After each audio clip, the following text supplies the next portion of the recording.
चाहे सारा जमाना। तो ये बहुत बहुत पुराना गीत है। ये गीत को अभी हमने सुना भी और इसके बोल भी अभी हमने सुने पढ़े। तो आज का होमवर्क ये है कि जैसे हमने बच्चों के हमने वीडियो बना करके भेजे थे, उनको हमने 10 सूत्र सिखाए थे, तो वो बच्चों के लिए तो काम हो गया। लेकिन जो हम बड़े हैं उनके लिए आज का काम है कि अपनी आवाज़ में इस गीत को गा करके रिकॉर्ड करके आज भेजना है, चाहे ऑडियो चाहे वीडियो, या तो सिर्फ आवाज़ या फिर वीडियो के साथ अपनी आवाज़। ग्रुप में आ जाएंगे, ये बोल ग्रुप में आ जाएंगे और जो ओरिजिनल गीत अभी आपको सुनाया ये भी ग्रुप में आ जाएगा। तो आज का ये एक होमवर्क है हम बड़ों के लिए। आप बड़ों के लिए, छोटों को तो करवाया, उनकी वीडियोस भी आई, 2 दिन तक आई, तो छोटे तो बहुत अच्छे निकल गए आगे उसमें। परंतु आज का एक होमवर्क ये है कि ये वाला गीत आपके पास लिखत में आएगा, प्लस आपके पास यूट्यूब की इसकी जो ओरिजिनल गीत की रिकॉर्डिंग है वो आएगी। तो आपको ये वाला गाना गाना है, भले ही ऑडियो भेजो, वीडियो नहीं भेजनी, तो गा करके भेजो। अपने फ़ोन में ये सामने निकाल करके रखो और एक फ़ोन से रिकॉर्डिंग करो, जिसको आप टेलीग्राम में फिर भेजोगे। लेकिन भेजने का तरीका क्या होगा वो भी आपके चार्ट में खैर नीचे तो लिखा हुआ आ ही जाएगा। तो उसमें क्या करना है आपको, जैसे गीत का ऑडियो आपने भेज दिया तो नीचे लिखो बीके ये, जैसे बीके राम, बीके श्याम, जो भी है, तो अपना नाम और फिर नीचे अपना शहर। ठीक है, ये काम आज सबको करना है। क्या काम करना है, गीत को पहले तो अच्छे से सुनना है, और फिर ज़रूरी नहीं है जो उनका टोन है गाने का, है ना, धुन है, जो उनका राग है वही हमारा हो, हमारा अपना होगा या नहीं भी होगा। तो हम जैसे अभी सीधा पढ़ कर के कविता की तरह सुनाया, जैसे भी है। अगर इसमें हम कुछ कुछ नवीनता करनी चाहें, अपना बोल, अपना कुछ इसके अंदर एडिशन करना चाहें, वो अलग बात है, कोई अपनी राग अलग बनाना चाहे, परंतु ये वाला आज काम सबको करना है। ओके, ठीक है। तो कल हम सभी ने 16 टिप्स के बारे में सुना, जिसमें से 8 टिप्स हमने सुनी थी। तो पहली थी एक्टिव रिकॉल, कि कुछ भी हम पढ़ रहे हैं तो उसको पढ़ने के बाद में, जैसे मुरली है, मुरली सुनने के पढ़ने के बाद में एक बारी खुद से बार बार पूछना कि आज मुरली में क्या था। तो एक्टिव रिकॉल का मतलब पढ़ करके सुन करके छोड़ नहीं देना, उसको हाथों हाथ ही याद कर लेना। तो उससे क्या होती है, वो संक्षिप्त में समरी के रूप में हमारे दिमाग में 1-2 शब्द तो आ ही जाते हैं जुड़े हुए। ठीक है। दूसरा था बिल्डिंग मेथड, कि ये भी आप जो भी पढ़ने वाले बच्चे हैं या हम सभी भी हैं, तो मुरली की ऐसी पॉइंट है, तो उनको जैसे शांति स्तंभ पर कल क्या था, बाबा का भंडारा था, तो देखो नीचे के फ्लोर में भंडारा है, शांति स्तंभ। फिर दूसरा, तीसरा, ऐसे 20 मंजिल की इमारत आप देख सकते हो, 7 मंजिल की देख सकते हो, जो भी।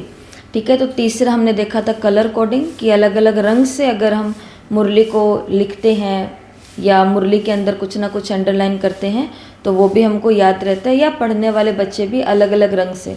जैसे न्यूज़पेपर हम पढ़ते हैं ना, न्यूज़पेपर कहीं पर पढ़ा हो, हम नहीं पढ़ते मानो, लेकिन कहीं पर अखबार पढ़ा है, और एकदम से अखबार के ऊपर की हेडिंग हम एक बार ही देखते हैं, एक बार ही देख करके हम और लोगों को भी जा कर के सुना देते हैं, तो वो एक बार पढ़ा हुआ हमें याद रहता है। और मुरली की हेडिंग, जैसे पिछले संडे की मुरली की हेडिंग क्या थी, हेडलाइन क्या थी, तो हमको याद रहती है, नहीं याद रहती। तो उसका एक कारण ये भी होता है कि वो जो हमने अखबार में पढ़ा, पहला तो इंटरेस्ट, कुछ ताज़ा खबर है, ब्रेकिंग न्यूज़ है। दूसरा, अंदर में ये जिज्ञासा है कि जो ये मैंने सुना है ये जा कर के कुछ कुछ को मेरे को सुनाना है, तो वो जो सुनाना है तो उसके लिए पहले अच्छे से पढ़ना भी पड़ता है। तीसरा, कि वो बहुत बड़े बड़े अक्षरों में हेडिंग लिखी हुई होती है। न्यूज़ की जो आगे की डिटेल्स होती है वो तो बहुत छोटी होती है, लेकिन हेडिंग क्या होती है, बहुत बड़ी बड़ी होती है। तो कलर है, वो डार्क कलर में है, काले में या रंगीन में। अगर रंगीन अखबार होते हैं, मैगजीन वाले होते हैं, पत्रिकाएं, तो उनमें क्या होता है, रंगीन रंग के होते हैं। तो ये कलर कोडिंग का मतलब है कि अगर रंग का सहारा लेंगे तो हमको वो चीज़ें ज़्यादा याद रहती है।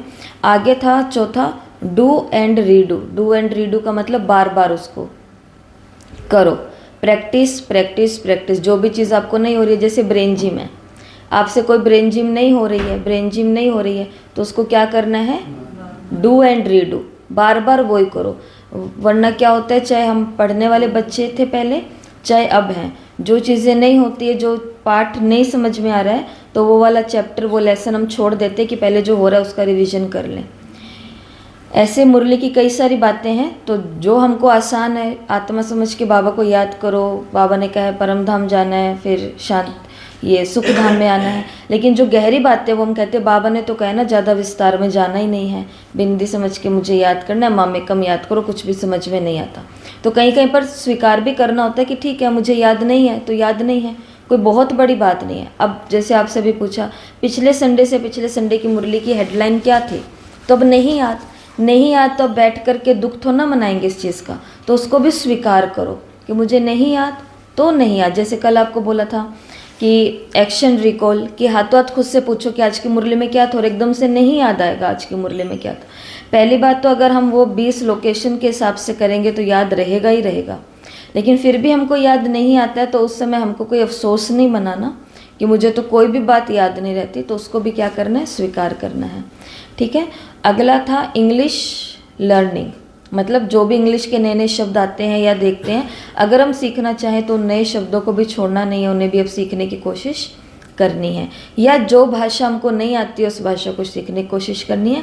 इससे जो हमारा ब्रेन है तो वो भी शार्प होता है, ऐसा कहा जाता है। अगला था फ्लैश कार्ड। फ्लैश कार्ड का मतलब छोटी छोटी चिटकियाँ बना करके अपने पास रखो, जो ऐसे पॉइंट्स है जो आप इस ज़िंदगी में कभी भी भूलना नहीं चाहते हो। व्यर्थ की बातें तो याद रखने के लिए हमको चिटकी नहीं बनानी पड़ती है, वो याद रहती ही है।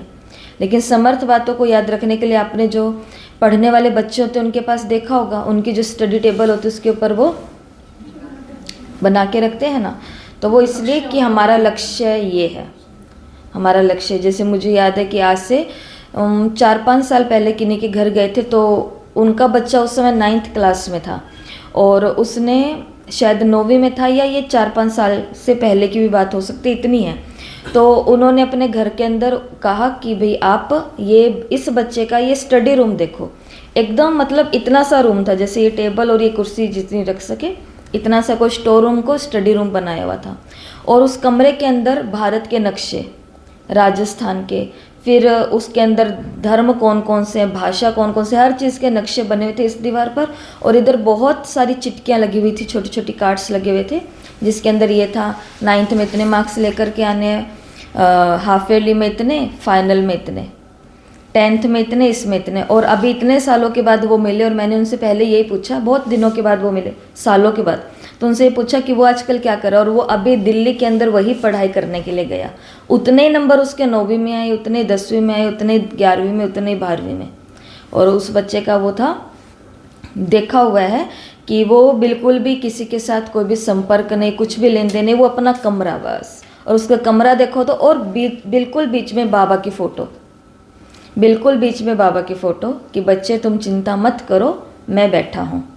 और फिर ये सारा का सारा उसने अपना किया हुआ था। और आज वो दिल्ली के अंदर वो ही गवर्नमेंट की पढ़ाई है जो उसकी, वो वैसी प्रिपरेशन कर रहा है जैसे उसने जिस उम्र में सोची थी, उसी उम्र में और उन्हीं नंबरों के साथ में। तो हम सभी भी अब कौन है, तो हमें भी पता होना चाहिए कि मुरली आज के दिन में इतनी पढ़ लेनी है, इतने पॉइंट याद करने हैं। मुरली में से कोई ना कोई अगर चित्र निकाल सकती हूँ तो चित्र बना के मुझे करना है। कब करना है तो उसका टाइम टेबल हमको ही सेट करना पड़ेगा। घर के काम जब हम धीरे धीरे करते हैं वो काम हमको फास्ट करने पड़ेंगे। जो कुछ हम बीच में बातें करते करते या फ़ोन पे कुछ करते करते हम धीरे धीरे काम करते हैं तो हमको कुछ चीज़ें जल्दी करनी पड़ेंगी। तो ऐसा है। तो इंग्लिश लर्निंग, फिर अगला फ्लैश कार्ड्स, और फिर लास्ट में कल हमने देखा था हैंड्स। हैंड्स का मतलब कुछ भी अगर आपको याद करना है, याद रखना है तो उसके लिए आप हाथ, गेम्स का मतलब खेल खेल में आप मुरली को याद करो। ये मुरली के अंदर से जैसे बाबा ने बोला कि माया, और माया के ऊपर बाबा बोलते हैं तो मुझे याद करो तो इस माया को तुम हरा दोगे, ऐसे कहते हैं ना बाबा। तो फिर जैसे ये वाला ब्रेन जिम थी कि ये माया है और ये बाबा की श्रीमत है, तो ऐसे करोगे तो हमको याद रहेगी। ऐसे खुद की ये तो बनी हुई है ब्रेन जिम, जो दुनिया में बहुत सारे लोग सीख रहे हैं, सिखा रहे हैं और कर रहे हैं, लेकिन हम अपनी भी मुरली से कुछ ना कुछ निकाल सकते हैं। और लास्ट कल का देखा था 8वां हैंड्स। तो ये हमने सुन ही लिया, ठीक है। गेम्स और हैंड्स मतलब हाथ से करना और उसको गेम के रूप में बना करके करना, तो इससे बातें याद रहती हैं। आज की अगली स्टडी टिप है 9वें नंबर की, इंटरवेल्स। इंटरवेल्स का मतलब जो पढ़ने वाले बच्चे हैं या हमको भी बहुत लगन है पढ़ाई की और हम मुरली लेकर के बैठ गए हैं, कोई क्लास सुनने को बैठ गए हैं और हम लगातार या वो काम कर रहे हैं 2-2 घंटे तक, 3-3 घंटे तक, 4-4 घंटे तक लगातार कंटिन्यू बैठ के योग कर रहे हैं, कंटिन्यू बैठ करके मुरली पढ़ रहे हैं, तो इसके अंदर कहा जाता है, या कंटिन्यू बैठ करके कईयों का होता है कि रात को 10 बजे किताब खोलेंगे अपने पढ़ाई की और सुबह 4 बजे तक कंटिन्यू वो पढ़ते रहते हैं। ऐसा जो बच्चे करते हैं उनके पास ये अनुभव है कि उनको एकाग्रता रात के समय ज़्यादा मिलती है। लेकिन जो दिमाग के डॉक्टर होते हैं वो लोग ये बताते हैं कि लॉन्ग टर्म के लिए ये चीज़ें नहीं रखनी है। पढ़ाई के लिए कर ली तो ठीक है, लेकिन फिर ये पढ़ाई के साथ साथ जो जॉब है उसके अंदर भी चलती है कि रात रात तक बैठ करके वो ये काम कर रहे हैं, तो ये लंबे समय तक अगर हम इंटरवल नहीं लेते हैं तो यहाँ पर स्ट्रेस आता है, तनाव आता है यहाँ की नसों में, तो फिर नींद नहीं आती उस समय, क्योंकि उस समय हमारे मन को ये पता चल गया कि अभी सुबह ही है। तभी तो उस दिन आपको एक बात नहीं बताई थी कि रात को अगर अच्छी नींद लेनी है तो अच्छी नींद के लिए एक भी लाइट नहीं जल रही हो हमारे कमरे में, अच्छी नींद लेनी है तो उसके लिए हमारे पास कोई भी हमारे नज़दीक में ये डिवाइस ना हो। वह आप लोगों को तो सब बातें पता है कि जब ये स्क्रीन होती है, हमको लगता है स्क्रीन खुली है तो हाँ भाई स्क्रीन से तो नींद पर इसका प्रभाव पड़ता है क्योंकि ब्लू रेज आती है। ये हम बच्चों को सिखाते हैं, हम सभी को पता है कि स्क्रीन को रात को नहीं देखना चाहिए, ठीक है। लेकिन हमने ये बंद कर दिया, सब कुछ कर दिया और हमको लग रहा है कि हमारा फ़ोन तो बंद पड़ा है, हमारे पास में तकिए के नीचे तो पड़ा है, बेड के पास ही तो पड़ा है, टेबल पर ही तो पड़ा है हमारे पास ही। लेकिन इससे रेस निकल रही होती है। अगर इसको देखा जाए, जिन लोगों ने देखा है इसके ऊपर काम किया तो उन्होंने देखा है कि निरंतर इससे वो किरणें निकल रही हैं, तो जो हमारे ब्रेन को डैमेज करती है। तो मतलब इसके लिए बोलते हैं कि ये सब चीज़ें अपने कमरे से सोते समय थोड़ी सी अपने से दूर रखो। तो ऐसा तो मतलब कि बीच बीच में क्या होने चाहिए, इंटरवल होने चाहिए कि मुरली 5 मिनट में पूरी की, 10 मिनट में पूरी की, 15 मिनट में पूरी की, चलो फिर बाद में थोड़ा सा कुछ इधर उधर कर लिया, फिर बैठ कर के आकर के, क्योंकि फ्री टाइम है, हमको मुरली पढ़ाई के अलावा भी कोई काम ही नहीं, घर के सब काम हम कर करके फ्री हो गए हैं, तो भी फिर ऐसा ही है। अगला है जॉयफुल स्लीप। ये तो आपको पढ़ कर के समझ आ रहा है कि नींद हमारी कैसी हो, आनंदपूर्ण हो। नींद ले तो 8 घंटा रहे हैं, 9 घंटा रहे हैं, दिन में भी सो रहे हैं, रात को भी सो रहे हैं, लेकिन नींद लेने के बाद में या नींद लेते समय हमको हल्कापन महसूस नहीं हो रहा है। तो अगर पढ़ाई अच्छी चाहिए तो उसके लिए नींद भी कैसी चाहिए। जो बच्चे अच्छे से सोते हैं, सोने के बाद में जब वो उठते हैं तो वो उतना ही अच्छे से वो पढ़ाई पढ़ते हैं। इसलिए विदेशों के अंदर कहीं कहीं जापान और ऐसी सिटी के अंदर तो क्या है, स्कूल के अंदर और जो उनका वर्किंग प्लेस होता है, वर्किंग का स्थान होता है, वहाँ पर उन लोगों ने सोने की भी व्यवस्था की होती है, इंटरवल, कि जब इनको बच्चों का जो ये टेबल और चेयर होती है तो उसको उसी हिसाब से बनाया होता है कि बीच में इतने पीरियड के बाद में इनको आराम देना है, और वो टीचर बोल देते हैं और वो सब लोग अपना वो ऐसे करके और उसको सीधा करके सो जाते हैं। ऐसे ही इधर वर्किंग प्लेस पर भी ऐसा ही होता है।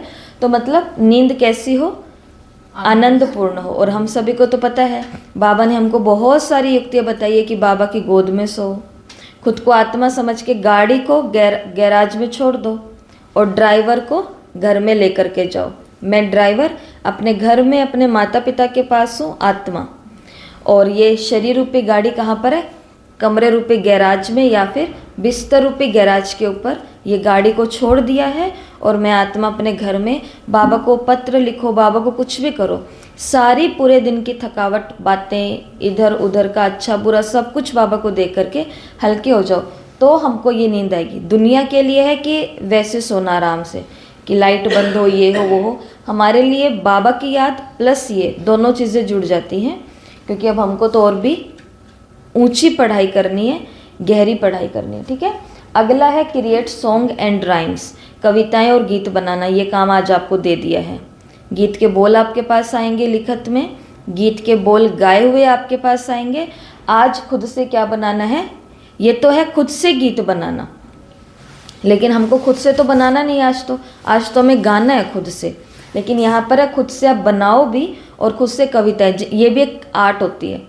ये भी कईयों के अंदर एक कला होती है कि मुरली के अंदर से वो कविताएं बना लेते हैं, मुरली के अंदर से वो गीत बना लेते हैं, मुरली के अंदर से वो ये क्या बोलते हैं उनको, ये पहेलियाँ बना लेते हैं, मुरली के अंदर से पहेलियाँ बना लेते हैं। तो अगर हमको ऐसा कुछ आता है तो मुरली की जो भी लाइन आपको अच्छी लगी उसको गीत की तरह या कविता की तरह आप भी गुनगुना सकते हो, याद रख सकते हो। तो या फिर जो लोग पढ़ने वाले हैं तो वो लोग भी ऐसे कर सकते हैं। अगला है 12वां टीचिंग। टीचिंग मतलब लर्निंग का सबसे अच्छा तरीका होता है टीचिंग। अगर आप जितना ज़्यादा याद रखना चाहते हो उतना अच्छा तरीका है कि आप औरों को वो बात बार बार बताओ। कहते हैं ईच वन टीच वन, कि हर एक को पढ़ाए। आपको कोर्स याद करना है तो आप जितने लोगों को कोर्स कराओगे आपको कोर्स का एक जगह याद रहेगी, यहाँ पे शब्द क्या लिखा हुआ है।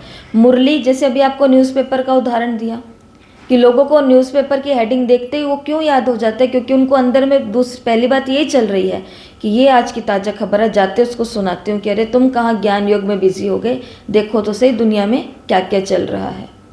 ठीक है, ऐसे ही मुरली के अंदर अगर हमको ये जिज्ञासा रहेगी कि मुरली की ये बात मुझे निकालनी है और ये बात मुझे उन्हें जा कर के सुनानी है, ईच वन टीच वन। अगर हमारे अंदर टीचिंग का संकल्प होगा कि मुझे किसी ना किसी को जा कर के पढ़ाना है, समझाना है, तो फिर इससे हम अपने आप ही अपनी स्टडी पर हमारा ध्यान ऑटोमेटिक ही जाता है। ये दूसरे को जब हम जाके सुनाएंगे कि भगवान कहते हैं देखो भाई आत्मा समझ के मुझे याद करो, और पूरा दिन में खुद शरीर की बातें कर रहे हैं, शरीर के लेन देन कर रहे हैं, तो जिनको सिखाया वो आकर के बोलेंगे तो सही आप भूल गए ना कि आप एक आत्मा हो। तो किसी को सिखाने से हमारी अध्ययन अपने आप ही होता है। ठीक है, ठीक है। अगला है मल्टीपल सेंसेस, मतलब कि अगर आपको कोई भी पढ़ाई की बात को याद रखना है या बाबा के कोई भी महावाक्य को याद रखना है तो सिर्फ सुनने का काम नहीं करो। जैसे मुरली को सिर्फ सुन ली और काम पूरा हो गया, सुबह आई मुरली सुनी काम पूरा हो गया।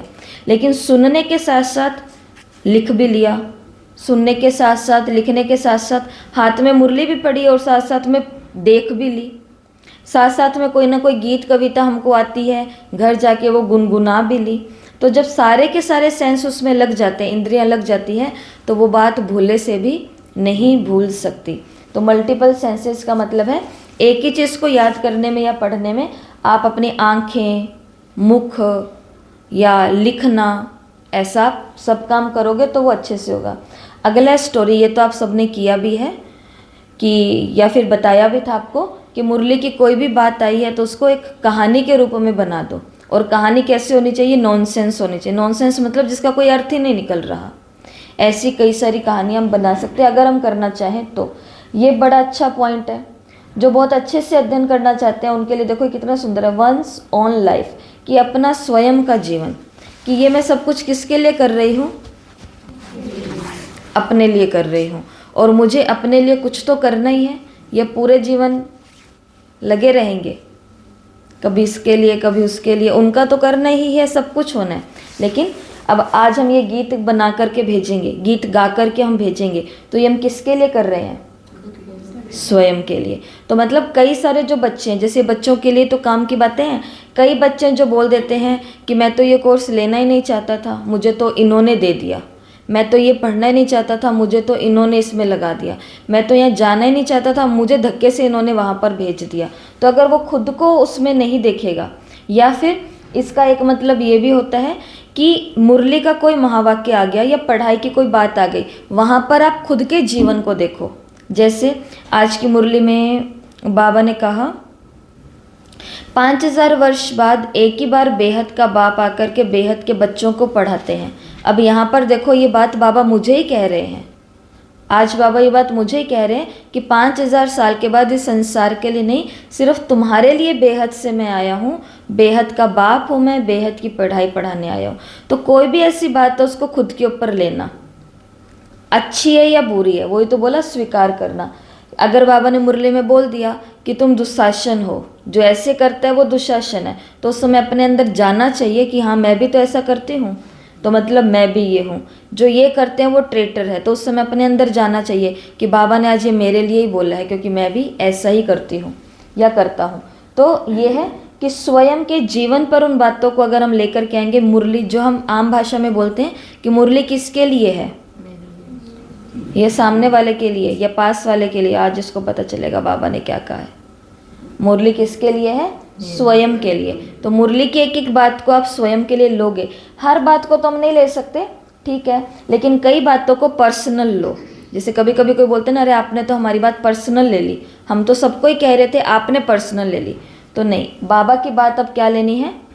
पर्सनल लेनी है। बाबा पब्लिकली बोल रहे हैं सबको, लेकिन हमें पर्सनल लेनी है। और लास्ट है 16वां, निमोनिक है उनका अभ्यास करना, प्रैक्टिस करना। निमोनिक क्या होते हैं ये भी आप सभी ने किया हुआ। जैसे एक बहुत बड़ा सारा महावाक्य है या बहुत बड़ी सारी कोई एक वाक्य है, उस वाक्य को आपको याद रखना बहुत ज़रूरी है। तो क्या करते होते हैं,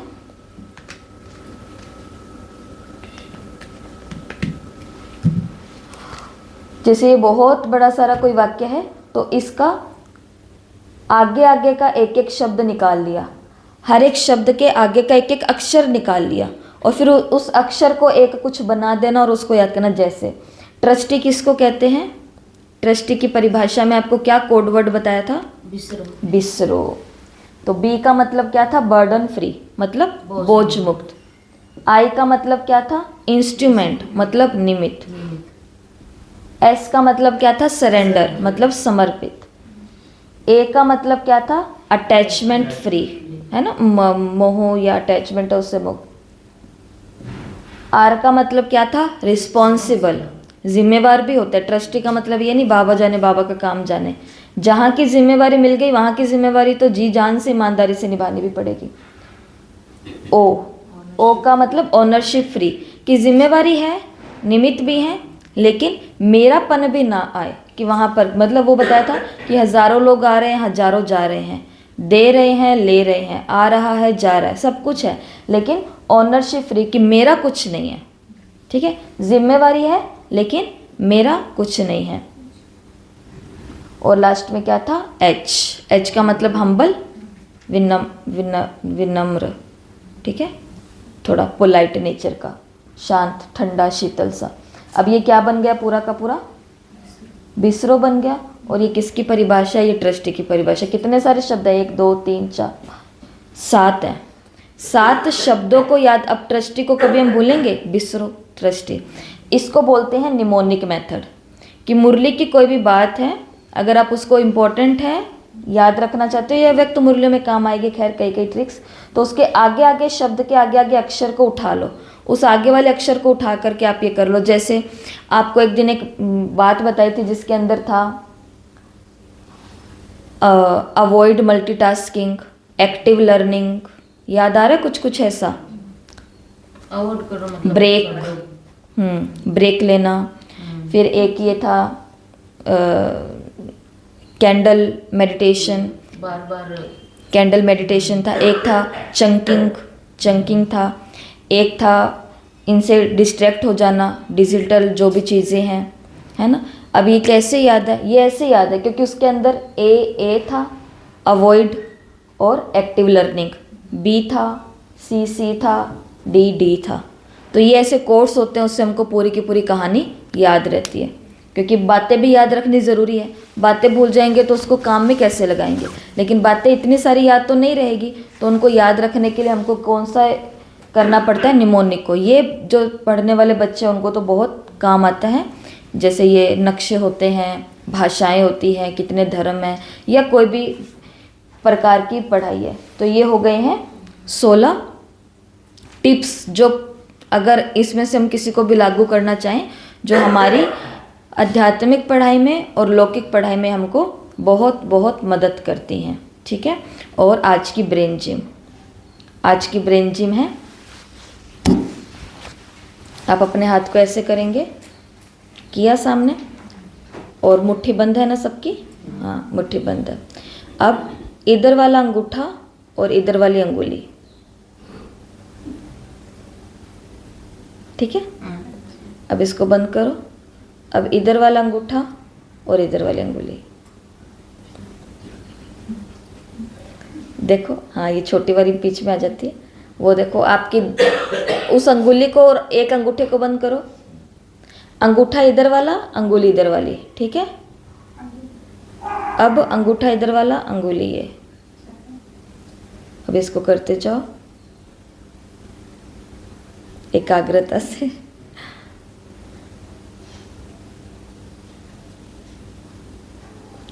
अंगूठा ये होगा, अंगुली इस हाथ की होगी, फिर अंगूठा ये होगा, अंगुली इस हाथ की होगी।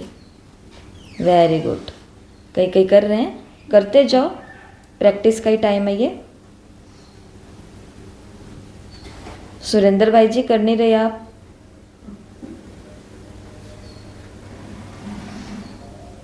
Very good. हो रहा है?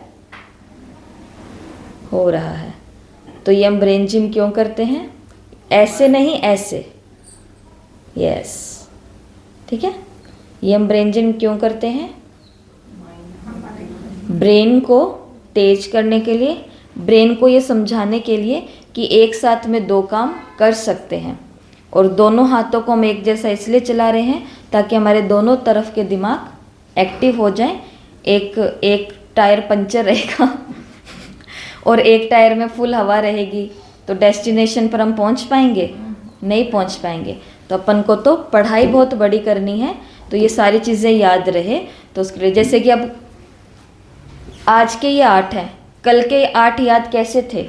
कल के 8 याद करने के लिए भी निमोनिक मेथड था उसके अंदर भी। जैसे कल था active recall A, building method B, colour coding C, do और रीडू ई। अभी मैं आपको ये याद मतलब बता रही हूँ ना, अगली बारी से आपको खुद को पकड़ में आ जाएगा कि ये देखो पहला पहला अक्षर इनका क्या है। ई से इंग्लिश लर्निंग, एफ से फ्लैश कार्ड्स, जी से गेम, एच से हैंड्स। ये थे कल के 8। आज के 8 कैसे याद करोगे? एच के बाद आई इंटरवेल, जे आ गया जॉयफुल स्लीप, यहाँ तक तो सी ठीक है। जे के बाद के आता है, के को हटा करके हम के से हिंदी में देखते हैं। हिंदी में के को क्रिएट बोलते हैं, मतलब क्रिएट। ये वाला इंग्लिश वाला क्रिएट है, इसको हिंदी में लिखोगे तो क से लिखना पड़ेगा ना, और क को इंग्लिश में के ही बोलते हैं। तो इसको याद रखने के लिए ये हो गया। अब टीचिंग है, के बाद एल आता है। अब यहाँ पर तो टी आ गया, तो इसको याद करने के लिए क्या करेंगे? टीचिंग कैसे अच्छी हो सकती है? टीचिंग क्यों अच्छी करनी है? क्योंकि मुझे मेरी लर्निंग अच्छी करनी है, याद मुझे अच्छे से रखना है, इसलिए मुझे किसी ना किसी को पढ़ाना है। तो ईच वन टीच वन। अगर हम कोई ना कोई को अब यहाँ की ये बातें जा करके कोई भी एक जने को सुना दो, एक बारी सुनाओ, 2 बारी सुनाओ, आज हमने ये किया, आपको कभी भूलेगा ही नहीं। जैसे हमने जब भट्टी की थी तो हमने की थी, अब आपके लिए तैयारी हो रही है और अब आपको फिर से बता रहे हैं, तो मुझे भूलेगा ये? बार बार क्या हो रहा है? रिपीट हो रहा है। क्यों? क्योंकि बीच में क्या आ जाती है? टीचिंग आ जाती है। ठीक है, ये है। तो आज का होमवर्क सबको याद है? यही है। तो 20 लोकेशन आपको लिख करके भेजने हैं, जो आपने कल भी भेजे, बहुत अच्छा था उसमें। और दूसरा बफेलो जोन, हॉर्स जोन और ईगल जोन, कल 2 लोगों का ही मैंने देखा, बाकी अगर किसी का नहीं देख पाई तो याद नहीं रहा। मतलब 2 का देखा, कमलेश बहन का, अंजू बहन का, जिनका बफेलो जोन 0 था। ताली तो बनती है इनों के लिए। बफेलो जोन 0 का मतलब मेरा समय बिल्कुल भी वेस्ट नहीं गया, मतलब अब मोटा मोटी तरीके पर तो आ गए हैं। अब जैसे जैसे हमारी पढ़ाई सूक्ष्म होती जाएगी, वैसे वैसे बफेलो जोन भी क्या होता जाएगा? सूक्ष्म। कि संकल्पों में भी व्यर्थ कहाँ आया, उसको भी अब हमको धीरे धीरे शून्य पर लेकर के आना है।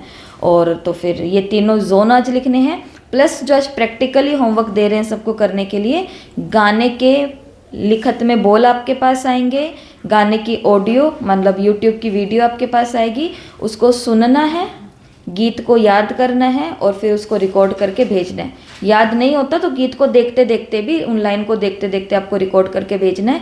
जो ऑडियो भेजना चाहते हैं वो ऑडियो भेज सकते हैं, और जो वीडियो भेजना चाहते हैं वो वीडियो भी बना के भेज सकते हैं। तो आपको जो आज का कैसे बाबा वाला गाना या ये जो भी आपको सुनाया ना, अभी फिर से चलाऊंगी। अच्छा। ये फिर से चलाऊंगी, ये बाबा की याद का ही गाना है। कि जो कल की कविता या बोल आपको सुनाए थे कि भाई हम क्या थे और बाबा ने पत्थर थे और बाबा हमको भी देवता बना रहे हैं, ऐसे ही गीत के बोल हैं।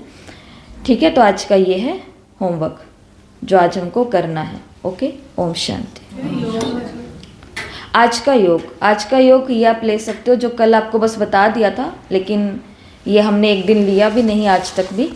तो उसके अंदर ऐसे करना, जब आप बाबा के आगे बैठे हो या अपने रूम में बैठे हो, जब भी आप एकांत में हो, तो उस समय आप कर सकते हो कि जब मैं आंखें बंद करती हूँ तो मुझे आत्मा और आत्मा का पिता परमात्मा दिखाई देता है। बिंदी बिंदी दिखाई देते हैं। कहाँ दिखाई देते हैं? सीधा परम धाम में। 2 बिंदी, परम बिंदी और मैं उनकी संतान बिंदी। और जैसे ही आंखें खोलती हूँ तो सूक्ष्म वतन में बाप दादा और मैं बच्चा दिखाई देता हूँ। कौन से रूप में? फरिश्ता, अव्यक्त रूप में। बहुत हल्का, कोई बोझ नहीं है, बर्डन फ्री, कोई भी बात का बर्डन नहीं है। बोझ मुक्त हूँ, निमित्त हूँ, समर्पित हूँ, अटैचमेंट फ्री हूँ, जिम्मेवार भी हूँ। विश्व कल्याण की जिम्मेवारी बाबा ने आखिरकार मुझे दी है। सेंटर की जिम्मेवारी मुझे दी है। मधुबन की जिम्मेवारी भी बाबा ने मुझे दी है। जहाँ के भी आप अधिकारी हो वहाँ की जिम्मेवारी। और सूक्ष्म वतन में हूँ बाप दादा के सामने, तो बाबा मुझे इतना हल्का ट्रस्टी बना रहे हैं कि मैं मेरेपन से भी मुक्त हूँ और मैं बहुत बहुत बहुत पोलाइट हूँ, बहुत ज़्यादा नम्र हूँ। ठीक है, तो आंखें बंद तो आत्मा परमात्मा के साथ परम धाम में है। आंखें खुली तो आत्मा फरिश्ता के रूप में या एक बच्चे के रूप में अपने अव्यक्त माता पिता या बाप दादा के साथ में सूक्ष्म वतन में है। ये आज के योग की विधि जो सबको करनी है। ठीक है, आज के 10 सूत्र का किसकी है टर्न? और पुष्पा बहन नहीं आए, कुसुम बहन। आज 3 एक साथ आ जाओ। कुसुम बहन आ जाओ, विमला बहन आ जाओ, और कौन रहा है? पार्वती बहन आ जाओ। देखा तो है सबको करते हुए, देखा है, वीडियो में आए हो आप, ऐसे नहीं बोलो। आ जाओ, 3 जने आ जाओ, आ जाओ, आ जाओ, जल्दी आ जाओ।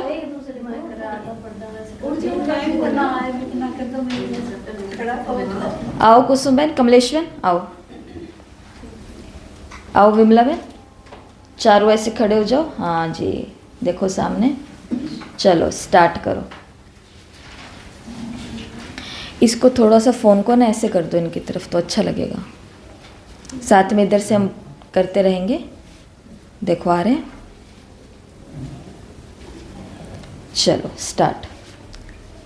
I am topper, I am topper, I am topper, I am winner, I am winner, I am winner, I am winner, I am achiever, I am achiever, I am achiever, I am achiever, I am number 1, I am number 1, I am number 1, I can stretch, I can stretch, I can stretch, I can stretch, I am responsible, I am responsible, I am responsible, I am responsible, I am always confident, I am always confident, I am always confident.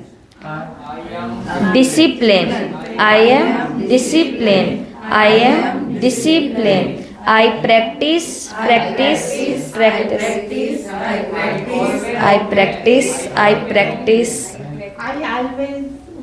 और last था I remember everything. I remember everything, I remember everything. वाह जी वाह, ओम शांति। बहुत सुंदर करे अच्छा। कल दोनों भाई करके दिखाएंगे। हाँ जी, हाँ जी, चलो।